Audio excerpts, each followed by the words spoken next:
everyone, and welcome to SUNUP. I'm Lyndall Stout. After decent rains in Oklahoma, part of the farming conversation this week is turning to fertilizer. Here's Dr. Brian Arnall to get us up to speed. So our summer crops are progressing nicely. We have corn tasseling as you go further south, and as you progress north and some later planting dates, the corn's growing nicely. This rain was much needed. There's some soybean in the ground that was up and starting to go along with the cotton. We still have an opportunity to do some nutrient management in some of these crops. The shorter corn, you could still get on with nitrogen for a side dress if you think there's an opportunity. It'll take a high clearance sprayer. Cotton, we still have plenty of time with our cotton crop to get on with nitrogen if we need to top it off at around that pinhead square. And soybeans, we can keep an eye out on soybeans. And one thing we need to watch on soybeans is yellowing and chlorosis of the leaves. That could be due to nitrogen, which would be because of poor nodulation. And if there's no nodulation, we can come in with the nitrogen over the top. Also some potassium deficiencies. We can go over the top with dry fertilizer and cover that.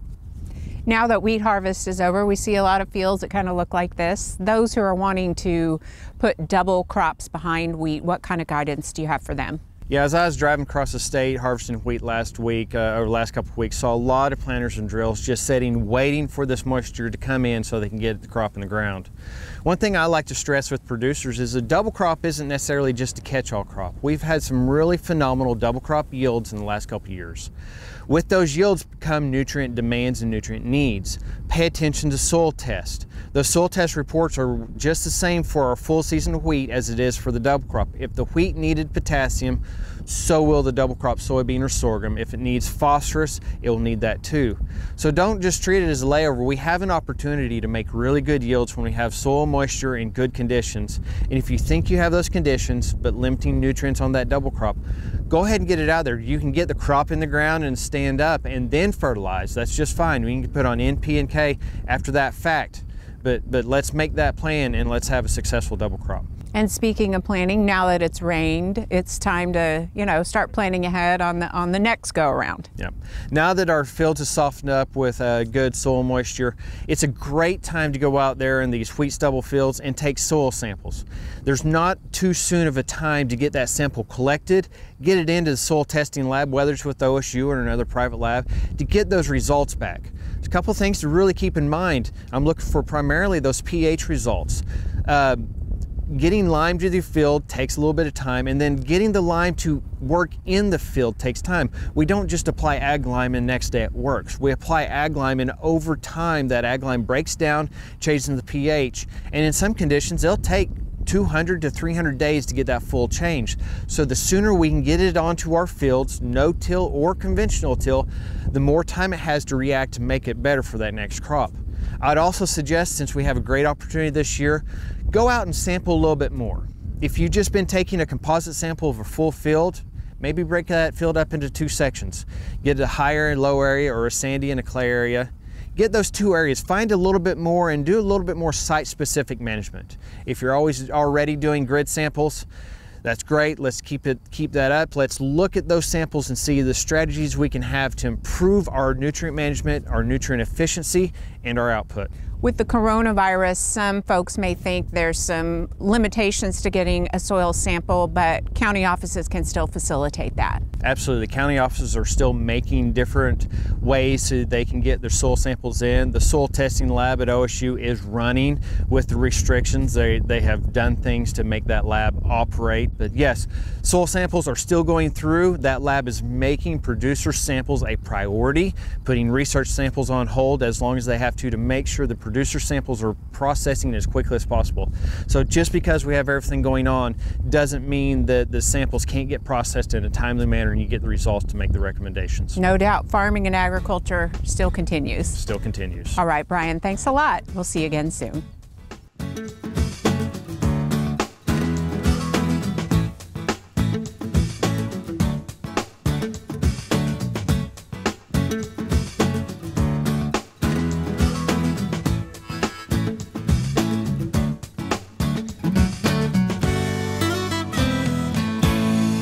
Oklahoma cow-calf operations that are spring calving are wrapping up the breeding season for this year.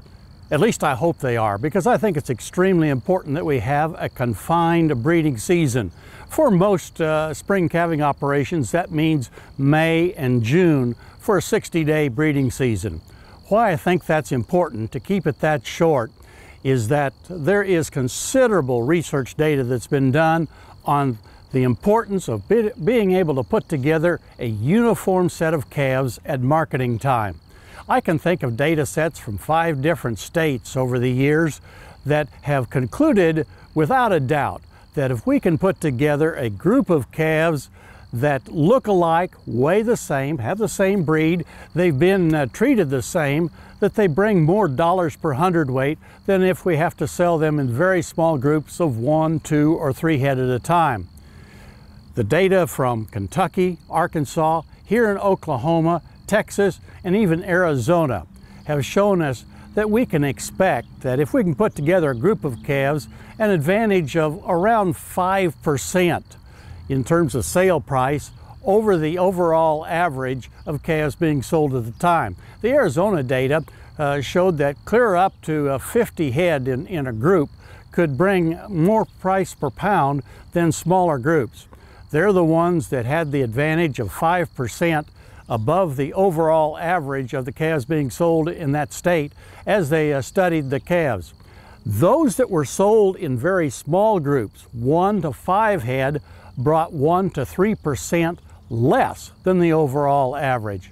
And so if you look at the spread between a very small situation where we only sell 1 to 2 head at a time versus a larger group, the difference could be as much as 7 or 8%.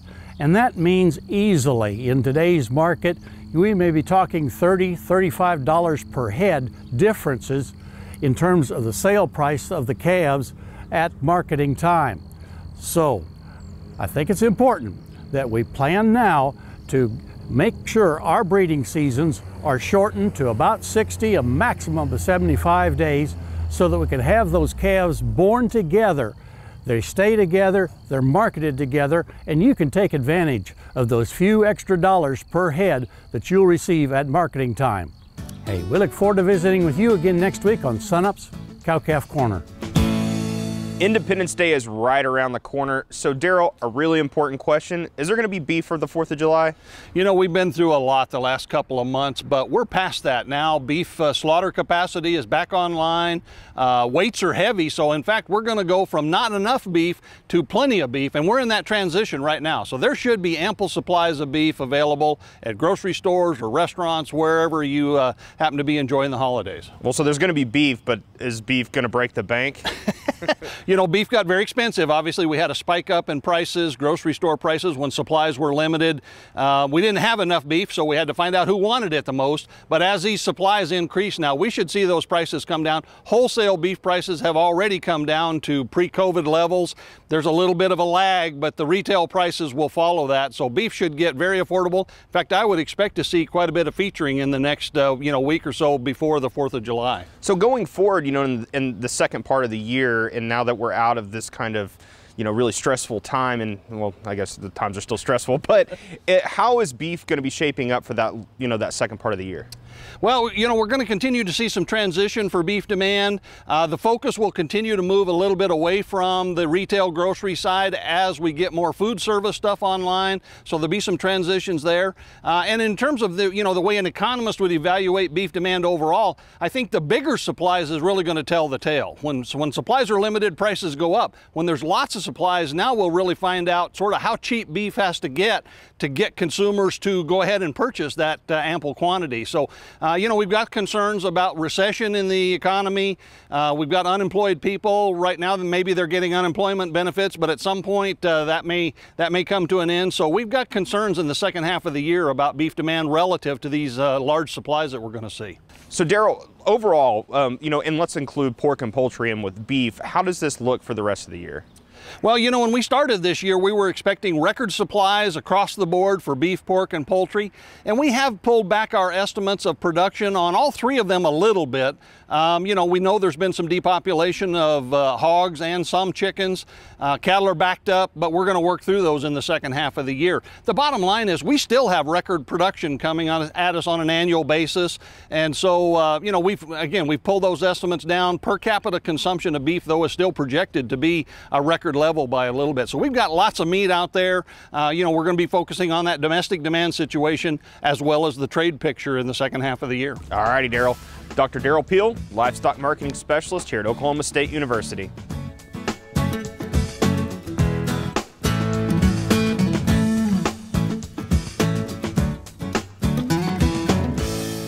Dr. Lee McManus, who is our state veterinarian with the Oklahoma State Department of Health, informed me last week that we have had 20 positive cases for rabies this year in Oklahoma. Now, compared to last year, we only had 23 for the entire year in 2019. Rabies is a Lassa virus. It's in the Rhabdoviridae family. It's not a hardy virus. Most of the disinfectants we use will kill the virus. It doesn't survive very long in the environment. In the world, about 50,000 to 60,000 people a year die from rabies. Now, in the United States, we have very few rabies cases that result in death. The unfortunate thing, though, is that most people that die from rabies never know that they've even been exposed to the virus. Exposure to the virus is through the saliva. That's where the virus will be. So if anybody that comes in contact from a bite wound or just saliva, that you have a cut in your skin, can penetrate that way. There are basically two forms to the virus. We have what we all recognize because we've seen it in the movies, that mad dog that's snarling and biting and fighting everything in sight. That's what we refer to as the furious form of rabies. We have the dumb form of the virus, which is a progressive paralysis. So you'll see these animals typically, this will mimic maybe a digestive problem. In cattle, you may see bloat. You may think the animal's constipated because they're straining all the time. And of course, when we think of an animal that's having these problems, the first thing that the owners want to do is open that mouth up and see, is there something stuck in this animal's throat that's causing all this problem? And they unintentionally then are exposed to that saliva and they're exposed to the virus. We can prevent it with vaccinations. So if you haven't got your pets vaccinated this year, please get that done. If you see animals, your own animals, and they're displaying neurological signs such as they don't walk right, they're circling, they may seem in a kind of a stupor, like they're not sure what's around them, you need to be very cautious with those animals. You need to get those animals to your veterinarian and have them examine them just in case they could possibly have rabies.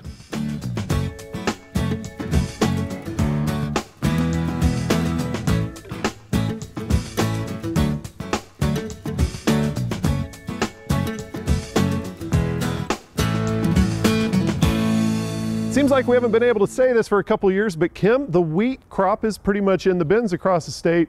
Have there been any surprises this year? I think one surprise is the weather. You know, when they start cutting on the southern border, I mean, we had those dry, hot, well, relatively warm days, and it just, I mean, one side of the state, and boom, that crop was done. I think the surprise is the protein and the test weight. You know, our test weight, they may average 63, 64 pounds. I mean, that's good, heavy wheat. That should be a good yields for the flours, but the protein is just on the other side.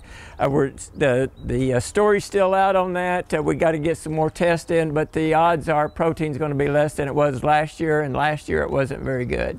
You look at the other surprise, I think, and it's because of the protein. You look at that protein premium, and you know, there was a lot of questions about that coming in the harvest.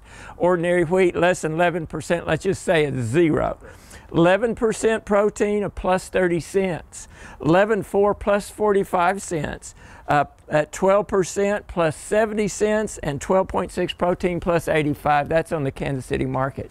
So I think the surprise is the yield. I don't think there's much surprise there, but the test weight and the protein, I believe, was surprises. Is there any hope for higher prices?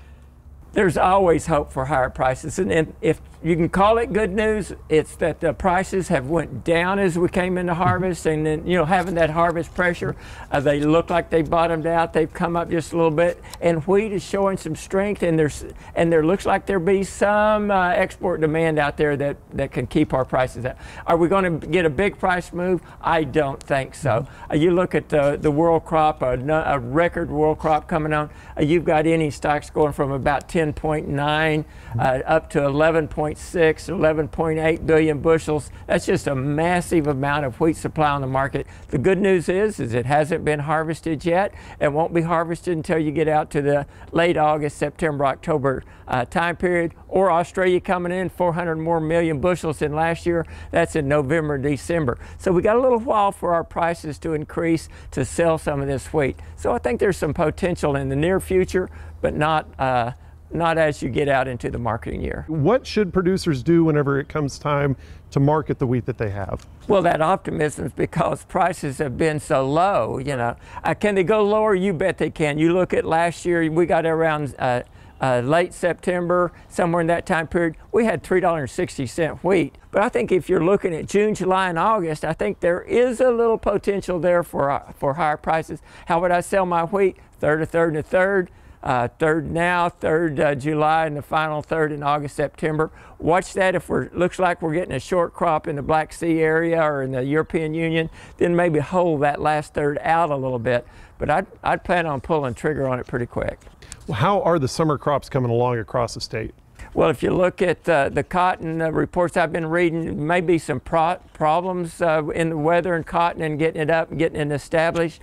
Corn across the nation, slightly above average on the condition, and soybeans the same. So they're looking relatively good, except for maybe cotton in Oklahoma. Okay, thank you very much, Dr. Kim Anderson, Grain Marketing Specialist here at Oklahoma State University.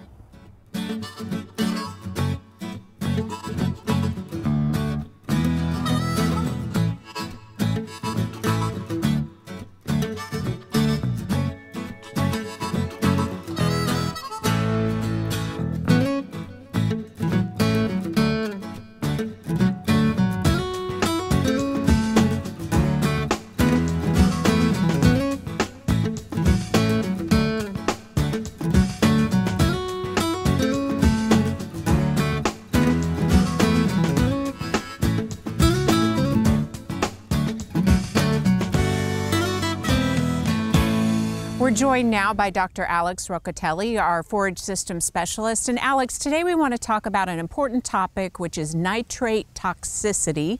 Let's start that conversation and talk about why the conditions are kind of ideal for that to occur. Yeah, unfortunately right now we might be experiencing high nitrate toxicity in annual tropical grasses. The reason is we had been for a good period of time in drought conditions. That's the time when the plants suppress growth and start to accumulate the nitrates. But right after that, the drought conditions stop.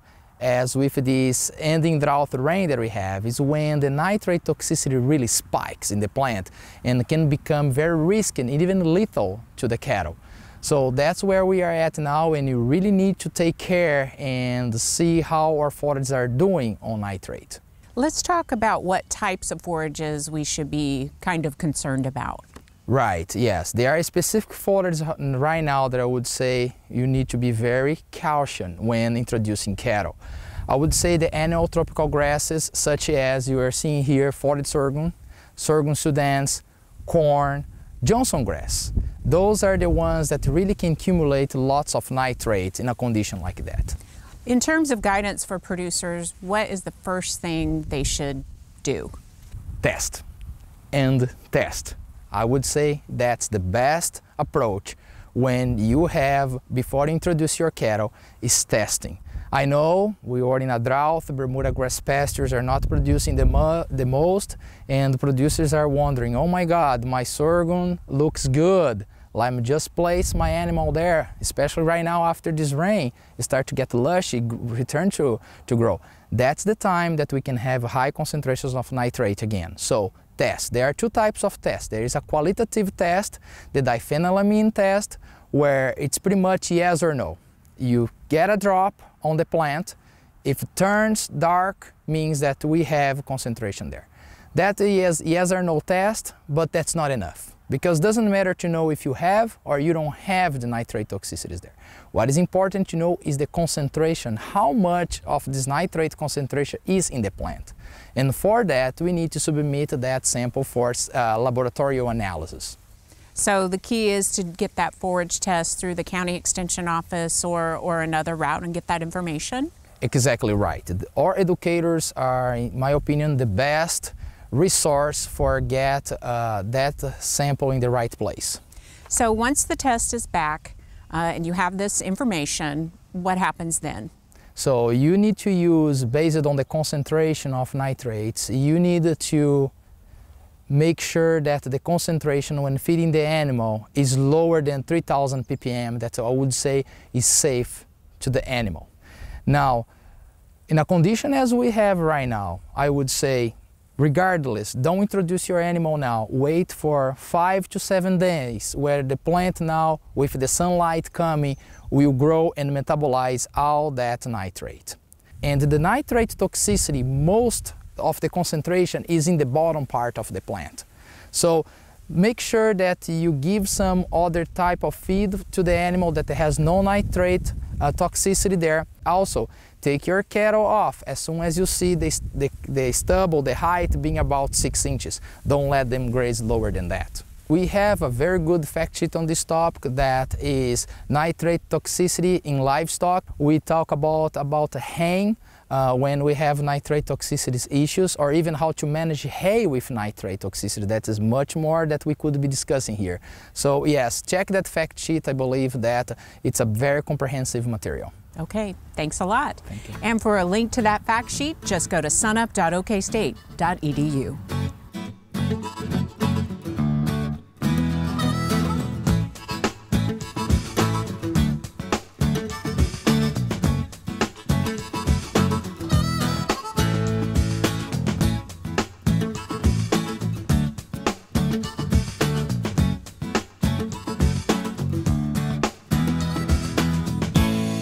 Welcome to the weekly Mesonet weather report. Last week's widespread rainfall was just what we needed to make a dent in the drought situation.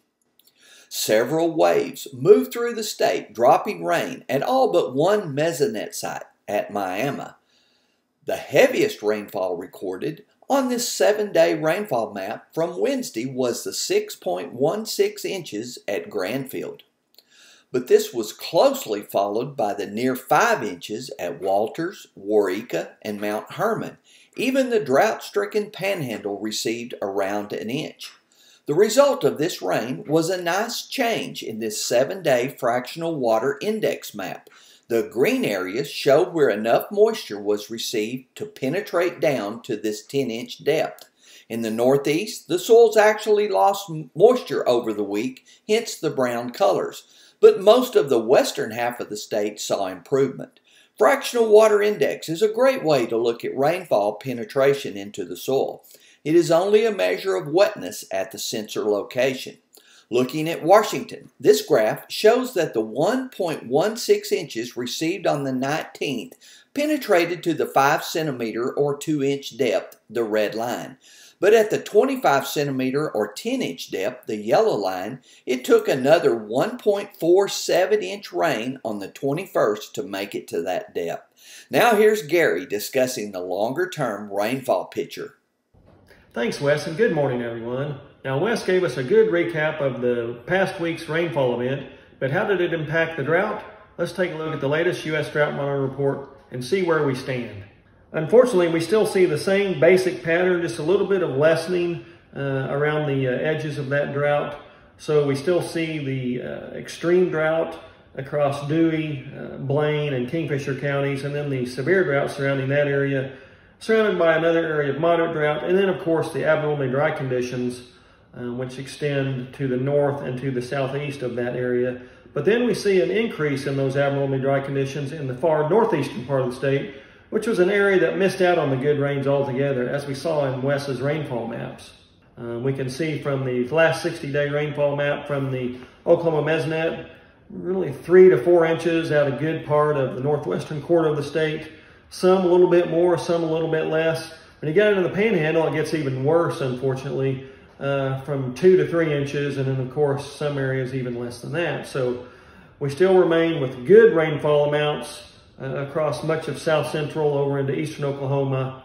But when we go to the departure from normal rainfall map, we can really see where those deficits start to stand out. So it's nearly 7 inches below normal as we get over into the northeastern parts of central Oklahoma, and then a large area from 3 to 5 inches below normal. And then we see up into the far northeastern parts of the state.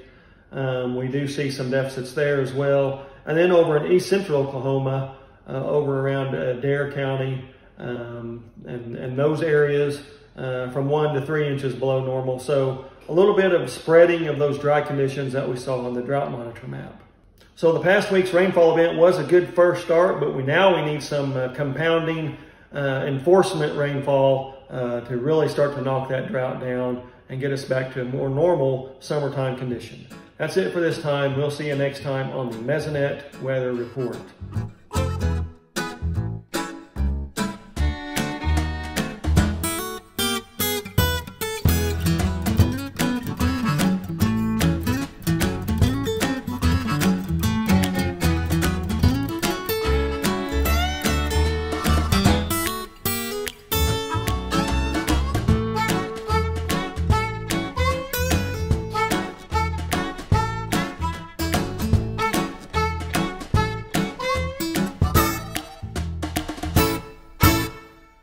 That'll do it for us this week. A reminder, you can find us anytime at sunup.okstate.edu and also follow us on YouTube and social media. I'm Lyndall Stout. Have a great week, everyone, and remember, Oklahoma agriculture starts at sunup.